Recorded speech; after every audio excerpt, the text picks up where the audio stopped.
YouTube. I'm here.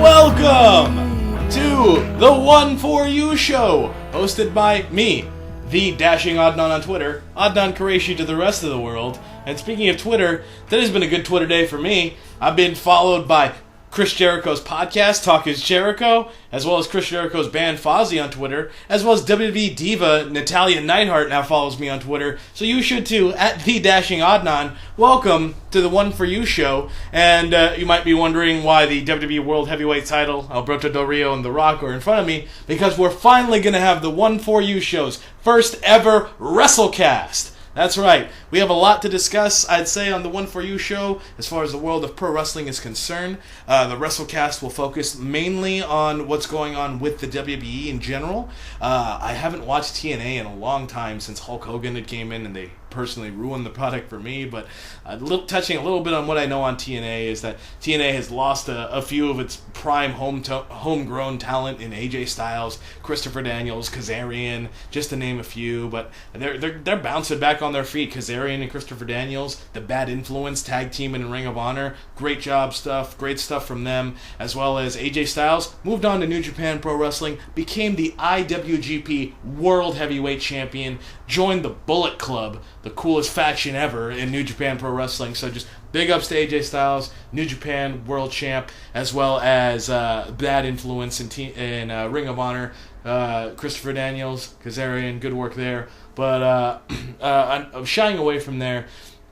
Let's talk a little bit about the WWE. We are now post-WrestleMania, post-Battleground, heading into SummerSlam.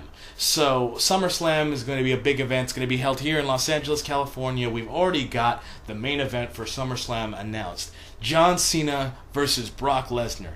And I think it's a very important main event. It's a huge main event for the company. It's big. It's got Brock Lesnar right now. He is extremely hot in the fact that he hasn't wrestled a ton. He's a part-timer at the moment, but he's still coming off the fact that he ended the Undertaker's undefeated streak at WrestleMania and has been announced as John Cena's opponent for the World Heavyweight title at SummerSlam. And Paul Heyman, Brock Lesnar's manager, cut an amazing promo at Raw when they announced him as the number one contender. I think if you haven't seen it, go and look up Paul Heyman's promo when Brock Lesnar was announced as the number one contender. It is an absolutely amazing piece of work. Paul Heyman should always be commended for being one of the best on the microphone. And look it up. He just talked about how Brock is going to destroy Cena. And Cena, he's Cena. He's World Heavyweight Champ again. It's not really a big surprise. He's still selling all the t-shirts to the kids. But I think it's imperative that the WWE takes the title off Cena to Brock. Not necessarily because Cena isn't going to carry the title like he always does, but because Brock is at a really important point right now, a focal point for the company. He's looked at by both the wrestling fans and the mainstream as something. He broke the Undertaker's undefeated streak. The mainstream know him from the UFC. He can be the guy to focus your centerpiece around at the moment until we can do something even bigger to establish someone else to finally topple Brock, because I think Brock right now can be that thing that you focus around for the company, and I think he'll gain a lot of press for the company in that aspect because of who he is and what he's done, and I think the WWE World Heavyweight title would be best suited in his hands right now. But we'll have to see where they go from SummerSlam. We are coming off post-Battleground. Battleground, I thought, was a bit of an average show. The Usos and the Wyatts kind of stole the show in the first match, which was fantastic, and I don't really know where we're going to go from there because it looks like they're setting up Ryback to be the next challengers for the Usos, but the Usos and the Wyatts were very hot. They had a fantastic blow-off, I'm assuming, at Battleground. So I was thinking that it's possible we could get ourselves a multi-team match at SummerSlam to put the Usos in jeopardy. You have right back slow, you have the Wyatts, and then maybe throw in like Kofi Kingston and Big E, or Stardust and Goldust, who I think have been doing fantastic in their roles. Stardust, who used to be Cody Rhodes, now has a Goldust-like gimmick, teaming with Goldust, cutting amazingly awesome promos on Raw that I think and SmackDown that I think have been vastly entertaining, and I think they are totally deserving of another tag team title reign. But we'll see where they go with the tag team titles. But just in general, coming out of WrestleMania, you can feel the youth movement happening. It's been great to see that Daniel Bryan, who worked very hard as Bryan Danielson on the Independents and Ring of Honor, who's a guy you'd never think would be on top of the WWE, became the top guy. Fortunately, the neck injury forced him to vacate the championship, but he's going to come back better than ever. We've got Wade Barrett, same thing happened to him, but another bright star who got injured, had to vacate the Intercontinental title. But once again, he's going to come back. The bad news Barrett thing is really kicking off for Wade Barrett. You've also got Cesaro. Cesaro just broke off from Paul Heyman. Maybe we'll see a babyface run from Cesaro. Maybe he'll bring back the swing because he is the king of swing. Continuing with the youth movement, though, in the company, I was a little worried about what would happen with the Shield. And I'm pleasantly surprised and glad to see that the Shield is... they're all doing something. Roman Reigns seems to be in the main event picture, which is great for Roman Reigns. He looks like they're setting up a match between him and Randy Orton at SummerSlam. That's going to be a good position for him.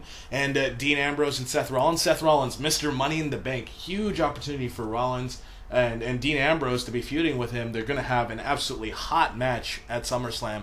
The bait and switched us a little bit at Battleground, but we got a nice tease for what's going to be an excellent contest that's going to happen at SummerSlam. But just in general, we've got like Xavier Woods. They're finally doing something with Xavier Woods now. Xavier Woods seems to be starting some sort of Nation of Domination like faction with Big E and Kofi Kingston.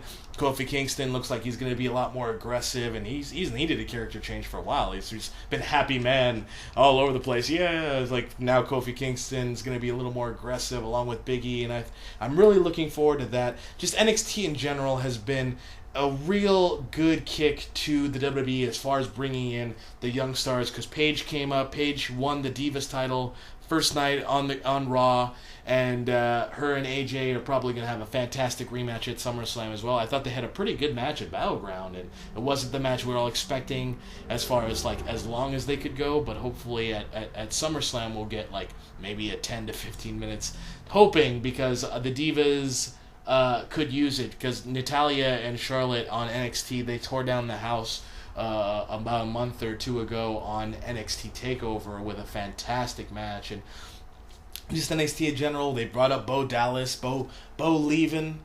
Bray Wyatt's younger brother, Bo Leave, is doing some funny things in the WWE with his whole motivational speaker gimmick, and hopefully we see a lot more of the talent from NXT come up. I could definitely see Adrian Neville and Sami Zayn for sure come up from NXT. Tyson Kidd's doing some good stuff down there. He's already been on the Reign roster. I think he's just kind of there to help out the NXT guys get even better.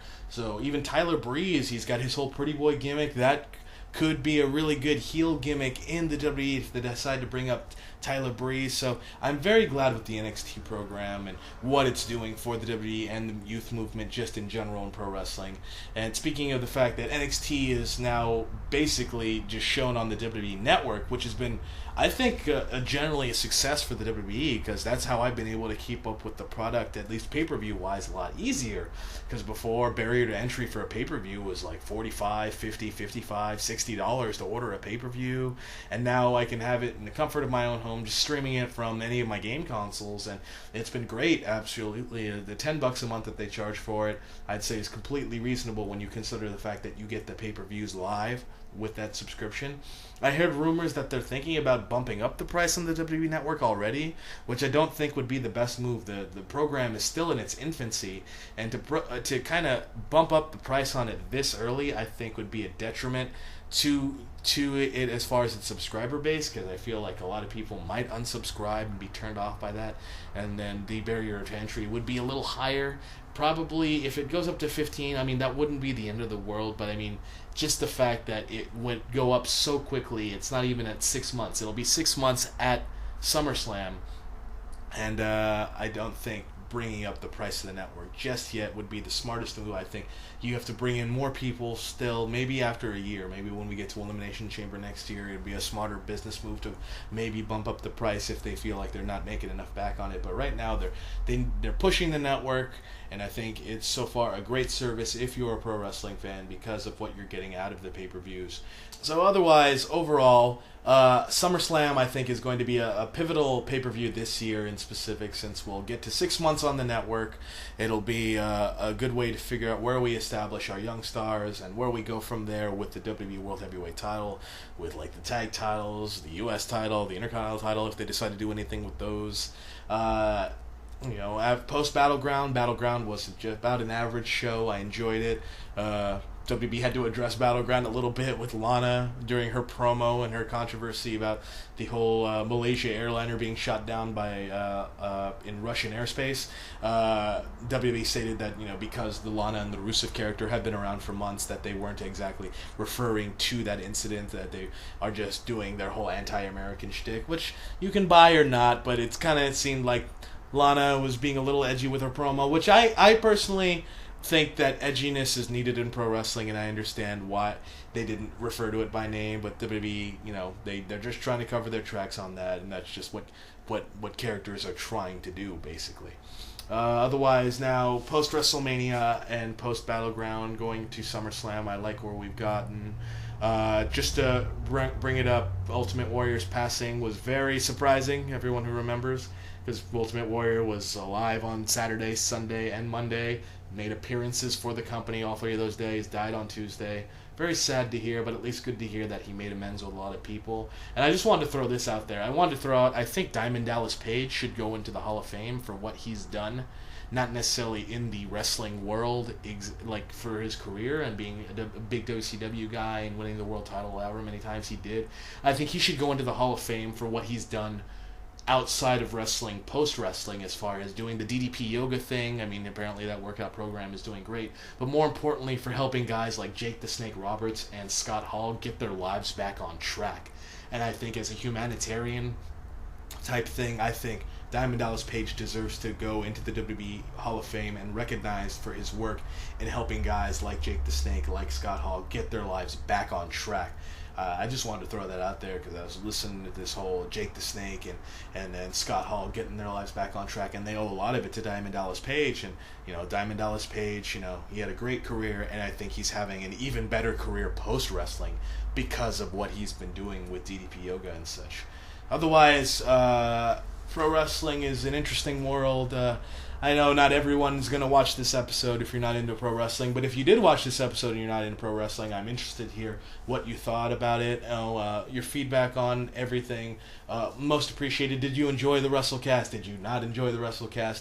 Where, what, why? Let us know in the comments section. Please, rate, comment, and subscribe as usual. Follow me on Twitter at @the-Adnan. Follow the camera guy, editor, producer, all that jazz, Graham Husted at Graham Husted on Twitter.